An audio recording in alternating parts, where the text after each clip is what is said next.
எல்லாருக்கும் வணக்கங்க. Welcome to digital Bharathi. இப்போ உங்களுக்கு தேவையாக ஒரு ஃபோன் வாங்கணும். ஆன்லைனில் நீங்கள் ஆர்டர் பண்ணி வாங்க போகிறீங்க. அதுக்கு முன்னாடி அந்த ஃபோனை பற்றி ரிவ்யூ வீடியோஸ் ஒரு 10 பார்ப்பீங்க. தெரிஞ்சவங்க கிட்ட ஒரு 4-5 பேர்ட்டு கேட்பீங்க இல்லைங்களா. சாதாரணமான ஒரு ஃபோனு அது 2 வருஷம் 3 வருஷம் உங்களுக்கு வரும். அதுக்கப்புறம் தூக்கி போட்டு வேறு ஃபோன் வாங்க போகிறீங்க. அதுக்கே நீங்கள் இவ்வளோ நேரம் ஸ்பெண்ட் பண்ணி இந்த ஃபோனை வாங்கலாமா வேண்டாமா அப்படின்ட்டு நீங்கள் முடிவு பண்ணுறீங்க அப்படின்னா, ஒரு வேளை நீங்கள் 25 வயசில் எடுக்க போகிறீங்கன்னா அடுத்த 35 வருஷம், இல்லை 30 வயசில் எடுக்க போகிறீங்கன்னா அடுத்த 30 வருஷம் அந்த வேலையை நம்பி தான் நீங்கள் இருக்க போகிறீங்க அப்படின்றக்கப்ப அதை பற்றி எந்த விதமான முயற்சிகளும் எடுக்காமல், சரிங்களா, இந்த யூடியூபர்ஸை மட்டும் பார்த்து ஒரு வேலையை எடுக்காதீங்க. ஸோ நான் எதுக்காக சொல்கிறேன் அப்படின்னா, இப்போ நம்ம இந்த ஒரு சர்வே அப்படின்றத கண்டக்ட் பண்ணோம். குரூப் 2A ரீஸ்ட் ஜோனில் இருந்தவங்க மட்டும் பார்ட்டிசிபேட் பண்ணுங்க அப்படின்ட்டு. இதில் கிட்டத்தட்ட ஒரு 1200 பேர் வந்து இப்போ ஒரு நாளில் வந்து ரெஸ்பாண்ட் பண்ணியிருக்கீங்க. ஸோ அந்த டேட்டாவை பார்க்குறப்ப எனக்கு தோணுது இதுதாங்க. ஸோ என்னென்னா, இந்த போஸ்ட் ப்ரிஃபரன்ஸ் அப்படின்றத நம்ம கொடுத்துருந்தோம். அதில் நிறைய பேர் நோ ஐடியா எனிதிங், சரிங்களா, நோ ஐடியா அப்படின்றதே நம்ம 1200 கொடுத்ததில் ஒரு 220 போல் நோ ஐடியா அப்படின்னு இருந்ததுங்க. ஸோ என்னென்னா, இப்போ நான் முன்னாடியே சொன்ன மாதிரி நீங்கள் யூடியூப்பில் பார்க்கக்கூடிய வீடியோஸ் வந்து யாராவது ஒரு குரூப் 4ல் பாஸ் பண்ணவரோ இல்லை குரூப் 4ல் பாஸ் பண்ணாதவரோ தான் அந்த யூடியூப் வீடியோ அப்படின்றத போடுவாங்க, சரிங்களா. அவங்கள நம்பி இந்த வேலையை எடுக்காதீங்க. நீங்கள் நேரடியாக களத்துக்கு போங்க. நேரடியாக அந்த அலுவலகத்துக்கு போய் நீங்கள் செக் பண்ணி பாருங்கள். உங்கள் ரேங்க்குக்கு என்னென்ன ப்ராபபிள் டிபார்ட்மெண்ட் கிடைக்குமோ அந்த டிபார்ட்மெண்ட்டை போய் நீங்கள் அங்கே இருக்கக்கூடிய சூப்பர்டென்ட்டோ அசிஸ்டண்ட்டோ யாராவது இருப்பாங்க, அவங்கக்கிட்ட கேளுங்க. கண்டிப்பாக இந்த டிபார்ட்மெண்ட் எடுக்காத அது இதுன்னு தான் சொல்லுவாங்க, சரிங்களா. யாராவது ஒருத்தவங்க 2 பேர் இதில் உண்மையாக என்ன இருக்குது அப்படின்றது சொல்லுவாங்க. நீங்கள் தேடி தேடி படிச்சிருப்பீங்க 8 மாதம் 10 மாதம் அப்படின்ட்டு. ஸோ அதை வந்து நீங்கள் உங்களுடைய கூர் இதில் தான் இருக்கணும். ஸோ இதில் தான் வந்து நம்ம ஷார்ப்பாக இருக்கிறோமா இல்லையா அப்படின்றது இருக்கணும். ரொம்ப ஒரு நல்ல டிபார்ட்மெண்ட் எடுத்துட்டோம் அப்படின்னா ஒரு 5 வருஷம் முன்னாடியே நமக்கு ப்ரமோஷன் வருவதற்கு வாய்ப்புகள் நிறையா இருக்குது. ஸோ அது என்னென்னா, நீங்கள் ஃபீல்டு ஒர்க் பண்ணுங்கள், இறங்கி போய் கேளுங்க, ஒரு 4-5 ஆஃபீஸ் போய் கேளுங்க, கண்டிப்பாக உங்களுக்கே ஒரு ஐடியா அப்படின்றது வந்துருங்க, சரிங்களா. ஓகே. ஸோ என்னென்னா, இப்போ நம்ம கேட்டதில் ஒரு 1200 பேர் போல் பார்ட்டிசிபேட் பண்ணியிருந்தீங்க, சரிங்களா. ஸோ அதில் என்னுடைய அப்சர்வேஷன் என்ன அப்படின்றத நான் இப்போ சொல்கிறேங்க. என்னென்னா, ஃபர்ஸ்ட் வந்து பார்த்திங்க அப்படின்னா 1200 பேரில் நான் டாப் 100 ரேங்க் 1000 ரேங்க், சரிங்களா, 1000 ரேங்க்கு அதுக்குள்ளே இருக்கிறவங்களில் எவ்வளோ பேர் வந்து பிசி இருக்கிறாங்க அப்படின்றத பார்த்தப்ப நமக்கு 1000 ரேங்க்குள்ளே இருக்கிறதுல மொத்தமாக நமக்கு பார்ட்டிசிபேட் பண்ணது அப்படின்னு பார்த்திங்க அப்படின்னா மொத்தமாக 160 பேர் வந்து பார்ட்டிசிபேட் பண்ணியிருக்கீங்க, சரிங்களா. அதில் வந்து 100 பேர், அதாவது 160 பேர் தான் 1000 ரேங்க் இருக்கிறவங்களில் இதில் இந்த சர்வேயில் பார்ட்டிசிபேட் பண்ணியிருக்கீங்க. சரி, இதை நீங்கள் மற்றவங்களுக்கு அனுப்புங்க. இந்த டேட்டா வந்து நமக்கு சேர இன்னும் ஷார்ப்பன் ஆகும், நமக்கு என்ன கிடைக்கும் கிடைக்காது அப்படின்றது, சரிங்களா. ஆரம்பக்கட்ட ரேங்க்கில் இருக்கவங்களே கூட. ஸோ இதில் இதில் ஆரம்பக்கட்ட ரேங்க்கில் 176.25 அப்படின்னு ஒருத்தவங்க இருக்காங்க. Overall rank 28. ஏஎஸ்ஓக்கு கேட்டிருக்காங்க. ஏஎஸ்ஓ இவங்களுக்கு ஆப்வியஸாக கிடைக்கும். ஸோ இவங்களுக்கு முன்னாடி இருக்கிறவங்க முனிசிபல் கமிஷனர் எடுப்பாங்க. அதுக்கப்புறம் வந்து LF ஆடிட்டும் ஏஎஸ்ஓவும் மாற்றி எடுப்பாங்க. ஸோ அப்போ ஏஎஸ்ஓ இவங்களுக்கு கிடைப்பதற்கு நிறைய வாய்ப்புகள் இருக்குது. Assistant inspector of local fund audit 50 ரேங்க்கில் இருக்காங்க, இவங்களுக்கு கண்டிப்பாக கிடைக்கும். சீனியர் இன்ஸ்பெக்டர் ஆஃப் கோஆப்ரேட்டிவ் இவங்க வந்து ஓவரால் ரேங்க் 59ல் இருக்காங்க, கம்யூனிட்டி ரேங்க் 41ல் இருக்கிறாங்க. ஸோ இவங்களுக்கு வந்து LF ஆடிட்டே கூட கிடைக்க நிறைய வாய்ப்பு இருக்குது, சரிங்களா. ஸோ இவங்க ஏன் சீனியர் இன்ஸ்பெக்டர் கோஆப்ரேட்டிவ் எடுக்கிறாங்க அப்படின்னு தெரியல. பாருங்கள், இஓ நம்ம பேசுனதா என்னன்னு தெரியல, இஓஸ் வந்து நிறைய பேர் டாப்பில் இருக்கிறவங்களே வந்து எடுக்க சொல்லியிருக்காங்க. டாப் ரேங்க்கில் இருக்கிறவங்களே எனக்கு நிறைய பேர் பர்சனலாக மெசேஜ் பண்ணுறாங்க, இஓ நான் எடுக்கிறதா அப்படின்ட்டு. டாப் ரேங்க் 100 ரேங்க்குள்ளே இருக்கவே சீக்கிரமாக முடிஞ்சு போயிடும் அப்போ அப்படின்னு நினைக்கிறாங்க. ஸோ அந்த ஃபஸ்ட்டு இந்த 12 அண்ட் அபோவ் இருக்கக்கூடிய லெவலில் இருக்கக்கூடிய போஸ்ட் முடியறதுக்கு முன்னாடியே இஓ முடிஞ்சிடும். இஓ பவர்ஃபுல், ஒரு என்னென்னா ஒரு முனிசிபல் கமிஷனர் ஒரு குட்டி ஏரியாவுக்கு இருக்கிறது. ஸோ அதுதான் வந்து நம்ம இஓ அப்படின்னு சொல்லுவோம். அவ்வளோ அதிகாரங்கள் உள்ள ஒரு துறையாக அந்த இஓ அப்படின்றது இருக்கும். ஓகே. ஸோ இதில் வந்து என்னென்னா, ஃபஸ்ட்டு 1000 பேரில் நம்ம சர்வேயில் பார்ட்டிசிபேட் பண்ணவங்க 160 பேர் தாங்க. அந்த 160 பேரில் பிசி வந்து பார்த்திங்கன்னா 100 பேர் இருக்காங்க. So PC dominates. So PC தான் முழுதுமாக இந்த டிஎன்பிசியில் நிறைய வேலை இப்போ வாங்க போகிறாங்க. ஓப்பன் கேட்டகரியில் அவங்க தான் அதிகமான வேலையை எடுக்க போகிறாங்க அப்படின்றது இதுலேருந்து நமக்கு தெரியுதுங்க. ஸோ இப்போ பிசியாக இருந்தது அப்படின்னா எம்பிசியை விட கட் ஆஃப் வந்து உங்களுக்கு ஈக்குவலாக இருக்கும். ஸோ அந்த அளவுக்கு வந்து பிசிஸ் வந்து ஆரம்பத்தில் இருக்காங்க. ஸோ இதிலே பாருங்கள் எவ்வளோ பிசின்ட்டு, ஃபுல்லாக பிசி தான் இருக்கிறாங்க. ஸோ என்னென்னா, இதில் இருக்கக்கூடிய எம்பிசிஸ் எஸ்சிஸ் எல்லாம் அவங்கவுங்க கேட்டகரியில் எடுக்க ஆரம்பிச்சிருவாங்க. அவங்க கேட்டகரியில் ஓப்பன்லேயே இருக்கும், சரிங்களா. ஸோ அதை எடுக்க ஆரம்பிச்சோம். எஸ்சியில் இருக்கிறது எடுப்பான். அப்போ ஓப்பனில் இருக்கிறத மோஸ்ட்லி பிசி எடுப்பாங்க, சரிங்களா. ஸோ அதுதான் நடக்க போகுது. வேணால் நீங்கள் பாருங்கள். ஸோ மோஸ்ட்லி எல்லாமே பிசி. எல்லாருமே பிசியில் நிறைய பேர் இருக்கிறாங்கங்க.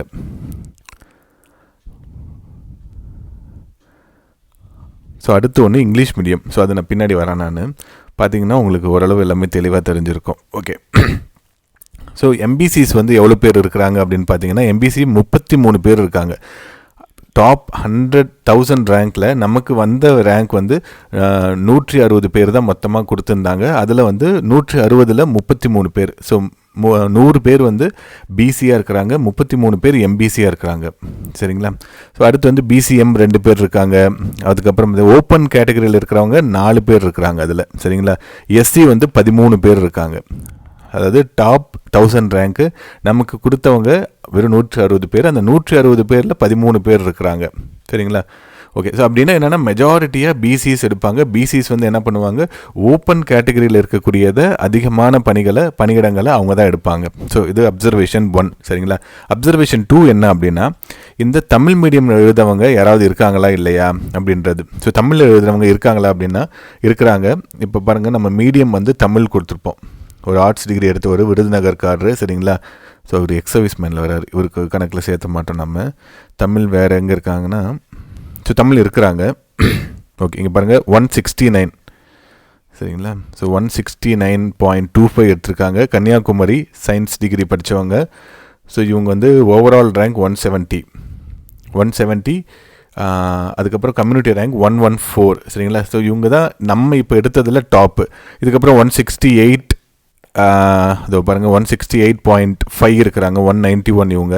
ஸோ இதை வச்சு நம்ம பார்க்குறப்ப என்ன தெரியுது அப்படின்னா, நமக்கு ஓவரால் ரேங்க் இதில் நம்ம ஏற்கனவே எடுத்த மாதிரி 1000 ரேங்க் அப்படின்னு நம்ம எடுத்திருந்தோம். அதில் 160 பேர் நமக்கு பார்ட்டிசிபேட் பண்ணியிருந்தாங்க. இந்த 160 பேரில் தமிழில் எழுதினவங்க எவ்வளோ பேர் அப்படின்னு பார்த்தீங்கன்னா 16 பேர் தான். அதாவது 10% பேர் தான் நமக்கு தமிழில் எழுதி பாஸ் பண்ணியிருக்கிறாங்க. ஸோ நம்ம பழைய சர்வே நம்ம போட்டிருந்தப்ப இந்த சர்வேயில் வந்து என்ன ஆயிடுச்சு அப்படின்னா, நமக்கு ஒரு ரவுண்ட் வரும். அதில் வந்து 35% வந்து இங்கிலீஷ் மீடியம் படித்தவங்க இருந்தாங்க. அதாவது மொத்தமாக அந்த ரீச்டு ஜோனில் இருந்தவங்க. சரிங்களா? ஸோ 35% இங்கிலீஷ் மீடியம், மீதி இருக்கக்கூடிய 65% தமிழ் மீடியம். ஸோ இப்போ வந்து என்ன பண்ணியிருக்காங்கன்னா 50% அப்படின்றது வந்து நிற்குதுங்க. ஏன்னா மற்றவங்களுக்கு ரேங்க் பின்னாடி போனதுனால அவங்களுக்கு வராது அப்படின்றதுனால அவங்க பார்ட்டிசிபேட் பண்ணாமே விட்டுட்டாங்க. இது வந்து அதிகமாகுது. ஸோ இதுலேயே பாருங்கள், டாப் 100, அதாவது டாப் 100ல் 10% பேர் தான் வந்து மொத்தமாகவே தமிழில் எழுதினவங்க இருக்கிறாங்க. ஸோ தமிழில் எழுதுகிறவங்க ரொம்ப கம்மியாக தான் இருக்கிறாங்க. தமிழில் எழுதுனா மார்க்கும் போட மாட்டேங்கிறாங்க இவங்க. சரிங்களா? ஸோ தமிழ் மீடியம் இந்த பாகுபாடு இன்னமும் இருக்குது. இதை எப்படியாவது மாற்றணும். நீங்கள் வந்து அதிகபட்ச லைன்ஸை கொடுங்க. சரிங்களா? எழுதுறதுக்கு தமிழில் வந்து நம்ம விரித்து தான் எழுத முடியும், குறைத்து எழுத முடியாது இங்கிலீஷ் மாதிரி. அதே மாதிரி நேரம் வந்து இப்போ 3 மணி நேரம் அப்படின்னா 3 hours 15 minutes நம்ம கொடுக்கணும். சரிங்களா? இல்லைனா அங்கே டிஎன்பிசியில் வேலை செய்கிறவங்கள ஒரே கண்டென்ட்டை நீங்கள் எழுதுங்க, எவ்வளோ டைம் ஆகுது அப்படின்னு நீங்களே கால்குலேட் பண்ணுங்கள். அதை வச்சு அறிவியல் பூர்வமாகவே நீங்கள் ஒரு டைம் கொடுங்க அப்படின்றத சொல்லணும். நேரம் கண்டிப்பாக அதிகமாக தேவைப்படும் தமிழ் எழுதுறதுக்கு. சரிங்களா? ரொம்ப பெரிய தனித்திறமை இருந்தால் மட்டும்தான் உங்களால் வந்து தமிழில் எழுதி கம்ப்ளீட் பண்ண முடியும். கம்ப்ளீட் பண்ண மட்டும்தான் நமக்கு வந்து சர்வீஸ் அப்படின்றது இப்போ இருக்கிற சூழ்நிலையில் கிடைக்குதுங்க. சரிங்களா? ஓகேங்க. அதே மாதிரி என்ஜினியரிங் தான் அதிகமாக டாமினேட் பண்ணுறாங்க. என்ஜினியரிங் படித்தவங்க தான் அதிகமாக இந்த போஸ்டிங்க்கு, அதாவது இந்த டிஎன்பிசியில் வந்து உள்ளே வராங்க. கிட்டத்தட்ட 45% பேர் என்ஜினியர்ஸ் தான் உள்ளே வராங்கங்க. சரிங்களா? ஓகே. ஸோ அடுத்து இந்த ஜேசிஏ எடுக்கிறவங்க வந்து பார்த்திங்க அப்படின்னா அதுவும் வந்து பிகாம் படித்தவங்களும் நிறையா இருக்கிறாங்க. ஸோ பிகாம் படித்தவங்க நிறைய பேர் வந்து என்ன பண்ணுவாங்க, இனிஷியலாக இருக்கக்கூடிய ரேங்க்கு 1000 ரேங்க்குள்ளே இருக்கிற பிகாம் படித்தவங்க ரெஜிஸ்ட்ரேஷன் டிபார்ட்மெண்ட்டோ, ரெவென்யூ டிபார்ட்மெண்ட்டோ, டிரான்ஸ்போர்ட் டிபார்ட்மெண்ட்டோ, சோஷியல் வெல்ஃபேரோ இல்லை ஏதாவது ஒரு டிபார்ட்மெண்ட் எடுக்கிறாங்க. அதுக்கப்புறமா தான் அவங்க ஜூனியர் கோஆப்ரேட்டிவ் ஆடிட்டருக்கு வராங்க. சரிங்களா? ஸோ அவங்க வந்து ஃபஸ்ட்டு ஓப்பனில் இருக்கிறது தான் எடுக்க ஆரம்பிக்கிறாங்க. ஓகே. ஸோ அடுத்து வேறு என்ன அப்சர்வேஷன்ஸ் அப்படின்னா, ஓகே, இவங்களுக்கு வந்து என்ன எந்த அளவுக்கு கட் ஆஃப் இருக்கும் அப்படின்னு பார்த்தீங்க அப்படின்னா, நான் வந்து ஓவரால் ரேங்க் தான் சொல்கிறேங்க. ஸோ பிசியாக இருந்தது அப்படின்னா 3500 வரைக்கும் ஓவரால் ரேங்க் இருந்ததுன்னா உங்களுக்கு வருவதற்கு வாய்ப்புகள் அதிகம். அதே தான் எம்பிசிக்கும் இருக்கும். ஸோ பிசி எம்பிசிக்கு சேமாக இருப்பதற்கு இப்போ குரூப் 4லேயே அதே தான் இருந்தது. சரிங்களா? அதே அளவுக்கு தான் இப்பயும் இருக்குங்க. அதே மாதிரி இது நான் முன்னாடி சொன்னது. இப்போ வந்து இந்த டேட்டாஸ் எல்லாம் வச்சு நான் சொல்கிறதுங்க. இதுக்கப்புறம் இன்னும் நிறைய டேட்டாஸ் இதில் வந்துச்சு அப்படின்னா இன்னும் நம்ம ப்ரீசைஸாக நம்ம சொல்ல முடியும் என்ன ஏது அப்படின்ட்டுங்க. ஸோ இந்த டேட்டாவெல்லாம் நம்ம படித்து பார்த்தாவே ஓரளவுக்கு நமக்கு விவரம் என்ன அப்படின்றது தெரியுதுங்க. ஓகே, ஸோ அடுத்து வந்து எஸ்சிக்கு வந்து பார்த்திங்கன்னா 6500 ரேங்க் வரைக்கும் வருவதற்கு வாய்ப்புகள் உள்ளது. 6500 ரேங்க், சரிங்களா. அடுத்து எஸ்சிஏக்கு வந்து பார்த்திங்கன்னா 8000 ரேங்க் வரைக்கும் வருவதற்கு வாய்ப்புகள் இருக்குது. எஸ்டி அப்படின்னு பார்த்திங்கன்னா ஒரு 12000 வரைக்கும் வருவதற்கு இவங்களுக்கு வாய்ப்புகள் இருக்குது. ஸோ இதுதாங்க இப்போதைக்கு ஓவரால் ரேங்க் வச்சு நம்ம இது சொல்கிறது. ஸோ இது வந்து கிட்டத்தட்ட வரும், இந்த டேட்டா வச்சு நம்ம பார்த்தப்ப வருவதற்கு வாய்ப்புகள் இருக்கக்கூடிய இடங்கள் இதெல்லாம், சரிங்களா. ஓகே, ஸோ இப்போ என்னென்னா இந்த நிறைய பேர் டவுட் கேட்குறீங்க, இந்த டிபார்ட்மெண்ட் என்ன அந்த டிபார்ட்மெண்ட் என்ன அப்படின்ட்டு. இப்போ social welfare department, social defence department, so இது ரெண்டுத்துக்கும் வித்தியாசம் கூட நிறைய பேருக்கு தெரிய மாட்டேங்குதுங்க, சரிங்களா. So social welfare, social defence, actually social வெல்ஃபேர்னு ஒன்றா இருந்தது, அப்புறம் எல்லாத்தையுமே வந்து ரெண்டாக பிரிச்சிட்டாங்க, சரிங்களா. சோஷியல் வெல்ஃபேர் டிபார்ட்மெண்ட் அப்படின்றது சைல்டு ப்ரொடெக்ஷன், சரிங்களா, அப்புறம் விமன் ப்ரொடெக்ஷன், இது ரெண்டுத்தையுமே கொடுக்கறது. சோஷியல் டிஃபென்ஸ் அப்படின்னா அது வந்து யூனிஃபார்ம் சர்வீஸ் மாதிரி கிட்டத்தட்ட வரும். எதனால் அப்படின்னா இந்த ஜுனைல் ஹாஸ்டல் இருக்கும், இந்த சிறார் சீர்திருத்த பள்ளிகள், கூர்நோக்கு இல்லங்கள் இதெல்லாம் இருக்கும். அப்புறம் விமன் ஹாஸ்டல் இருக்கும், சரிங்களா. ஸோ விமனை எங்கேயாவது அரெஸ்ட் பண்ணியிருக்காங்கன்னா அவங்கள வந்து இது மாதிரியான ஜெயிலில் போட மாட்டாங்க, இது மாதிரி ஹாஸ்டலில் தான் போடுவோம். அதை நீங்கள் பராமரிக்கக்கூடிய வேலை, அதில் அசிஸ்டன்ட் வேலை இருக்கும். அங்கே இருக்கக்கூடியவங்களுக்கு பேபிள் போடுறது, அங்கே வந்து சாப்பாடு போடுவாங்க, ரேஷன், சரிங்களா. ஸோ அதை மெயின்டைன் பண்ணக்கூடிய ஸ்டாக் ஷீட்ஸு இதெல்லாம் நீங்கள் தான் வந்து பார்த்துக்கணும். ப்ரமோஷனும் கொஞ்சம் லேட்டாக தான் வரும். முன்னாடி அன்னை சத்யா ஹோம்னு இருந்தது இல்லைங்களா. ஸோ அதை தான் இப்போ வந்து சிறார் பள்ளிகள் அப்படின்ட்டு மாற்றிட்டாங்க, குழந்தைகள் நலன் மற்றும் சிறப்பு சேவைகள் அப்படின்ட்டு மாற்றிட்டாங்க. இது வந்து பார்த்திங்கன்னா அந்த சத்யாவில் வந்து பார்த்திங்கன்னா இந்த செமி ஆர்ஃபன் இருப்பாங்க, அம்மா இல்லாதவங்க, அப்பா இல்லாதவங்க, இல்லை ஃபுல்லி ஆர்ஃபன் இருப்பாங்க, அவங்களையும் மெயின்டைன் பண்ணுறாங்க. அதாவது இந்த க்ரைம் சீனில் இருக்குது, க்ரைம் தொடர்பு உடைய குழந்தைகள் பெண்களும் இருக்கிறாங்க. அது இல்லாமல் சோஷியல் வெல்ஃபேர் டிபார்ட்மெண்ட்டில் இருந்த ஹாஸ்டல்ஸ் எல்லாத்தையுமே இப்போ சோஷியல் டிஃபென்ஸ்க்கு மாறிட்டாங்க. ஸோ அதனால் அவங்களும் வந்து இங்கே வந்து ஒர்க் பண்ணலாம். ஸோ அசிஸ்டண்ட்டுக்கு அப்புறம் ப்ரொமோஷன் வந்து பிஓ கூட ஆகலாம். சோஷியல் டிஃபென்ஸ் டிபார்ட்மெண்ட்டில் பிஓ இருக்கும், only child related.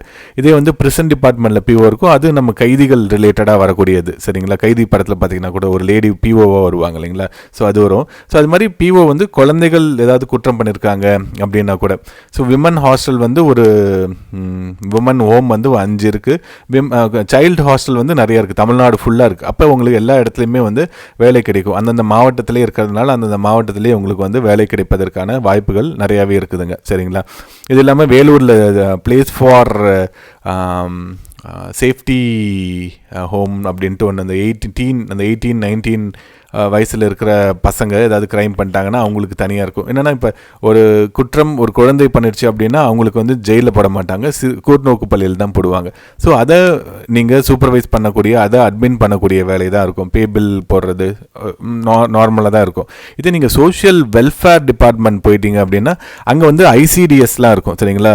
Integrated child development ஸ்கீம்னு இருக்கும், பால்வாடி பள்ளிகள், அதை மேலாண்மை பண்ணக்கூடியது. அதுக்கு வந்து ஒரு சிடிபிஓ இருப்பாங்க. ஸோ அந்த சிடிபிஓ ஆஃபீஸில் உங்களுக்கு ஒரு அசிஸ்டன்ட் போஸ்ட் இருக்கும், ஒரு சூப்பர்டென்ட் இருக்கும், அசிஸ்டன்ட் இருக்கும், ஜூனியர் அசிஸ்டன்ட் இருக்கும். அதை வந்து பிளாக்காக நிறைய பிரித்து வச்சுருப்பாங்க. ஒரு பிளாக்ல ஒரு 50 ஸ்கூல், 60 ஸ்கூல், 90 ஸ்கூல், 100 ஸ்கூல் இருக்கும். அந்த ஸ்கூலில் இருக்கக்கூடிய நடவடிக்கைகள் எல்லாத்தையுமே மேனேஜ் பண்ணக்கூடிய வேலை தான் உங்களுக்கு இருக்கும். அந்த ஸ்கூலில் வேலை செய்யக்கூடிய அந்த ஐசிடிஎஸ் ஆர்கனைசர் இருப்பாங்க, அவங்களுக்கு சம்பளம் போடக்கூடிய வேலை. ஸோ இதுதான் இருக்கும் உங்களுக்கு. அது இல்லாமல் சில ஆக்ட் எல்லாம் இருக்கும். இப்போ சைல்டு ஆக்ட் இருக்கும், குழந்தை திருமண தடை சட்டம் இருக்கும். அதன்படி யாராவது குழந்தை திருமணம் பண்ணுறாங்கன்னா அவங்கள நேரில் போயிட்டு நீங்கள் விசாரித்து அந்த குழந்தையை மீட்டு ஹாஸ்டலில் போடணும், சரிங்களா. மூத்த குடிமக்களை யாராவது சித்திரவதை பண்ணுறாங்கன்னா அவங்கள போய் பார்த்து போடணும். இதெல்லாம் சிடிபிஓ, அப்புறம் டிஸ்ட்ரிக்ட் சோஷியல் வெல்ஃபேர் ஆஃபீஸர் பண்ணுவாங்க. அந்த வேலையை நீங்கள் பண்ணுவீங்க. சமுதாய வளைகாப்பு விழா அப்படின்னு நடக்கும், சரிங்களா. ஒரு ஏரியா, ஒரு பிளாக்ல இருக்கக்கூடிய இந்த 6-7 மாதம் ப்ரெக்னெண்ட்டாக இருக்கிறவங்களுக்கு அவங்களுக்கு என்ன பண்ணுவாங்க, வளைகாப்பு அப்படின்றத நடத்தி கவர்மெண்ட்டே நடத்தி அவங்களுக்கு தேவையான அடிப்படையான கால்சியம் மாத்திரை, அயன் மாத்திரை இதெல்லாம் வந்து தருவாங்க. போஷான் அபியான் திட்டம் இருக்கும், சப்லா இருக்கும், சரிங்களா. இது மாதிரியான ஸ்கீமை இம்ப்ளிமெண்ட் பண்ணுறவங்க social welfare officer and child development officer. So இவங்களுக்கு அசிஸ்ட் பண்ணக்கூடியதான் இந்த வேலை. இதில் ப்ரமோஷன் வந்து சோஷியல் டிஃபென்ஸோட கம்பேர் பண்ணுறப்ப சோஷியல் வெல்ஃபேரில் கொஞ்சம் சீக்கிரமாகவே இருக்கும் அப்படின்னு சொல்லுவாங்க, சரிங்களா. ஸோ என்னென்னா இது மாதிரியான விவரங்களை நீங்கள் போய் கலெக்ட் பண்ணுங்கள், கண்டிப்பாக சொல்லுவாங்க, சரிங்களா. நீங்கள் நேரில் போய் பார்த்தீங்க அப்படின்னா ஒரு டிபார்ட்மெண்ட் பற்றி இந்த ப்ரொஃபைலை நீங்கள் ரெடி பண்ணுங்கள் சரிங்களா. இப்போ நாங்கள் ரெடி பண்ணுறது எங்களுக்கு நிறைய வேலை இருக்கும், அதில் ஒரே ஒரு வேலை உங்களுக்கு இருக்கக்கூடிய ஒரே வேலை இந்த வேலை தான். ஸோ இந்த வேலையை நீங்கள் பண்ணீங்க, ஃபீல்டில் இறங்கி பண்ணீங்க அப்படின்னா உங்களுக்கே நிறையா ஐடியா அப்படின்றது வருங்க. இந்த பணியிடம் எடுக்கிறப்ப கவுன்சிலிங் ஹாலில் போய் அங்கே கவுன்சிலிங்கில் பார்த்தீங்கன்னா ஏதாவது ஒரு அசிஸ்டன்ட் தான் இருப்பார். அவர்கிட்ட சார் நீங்களே முடிவெடுத்து ஏதாவது ஒரு டிபார்ட்மெண்ட் கொடுங்க அப்படின்னு சொல்லிட்டு உங்கள் வாழ்க்கையை யாரை முன்னும் பின்ன தெரியாத ஒருத்தர் அவர்கிட்ட கொடுக்கறதுக்கு பதிலாக நீங்களே அந்த முடிவு எடுத்தீங்க அப்படின்னா அந்த வேலை நல்லா இருக்கோ இல்லையோ வேறு யார் மேலேயும் பழி சொல்ல மாட்டீங்க. இப்போ நான் சொல்லி ஒரு டிபார்ட்மெண்ட் எடுக்கிறீங்கன்னா இந்த ஆள் எதோ ஒன்று சொன்னார் அதை நான் எடுத்துட்டேன் அப்படின்னு இல்லாமல், ஸோ ஓகே நான் போய் இறங்கி எடுத்தேன், ஸோ என்னோட முடிவு, அதுக்கு நான் கடைசி வரைக்கும் நான் தான் அதை ஓன் பண்ணுவேன் அப்படின்னு சொல்லணும் சரிங்களா. ஸோ அதனால் நீங்கள் போய் இறங்கி கண்டிப்பாக தேடினீங்க அப்படின்னா உங்களுக்கான வேலையை கண்டே பிடிச்சிருவீங்க நீங்கள். நன்றி.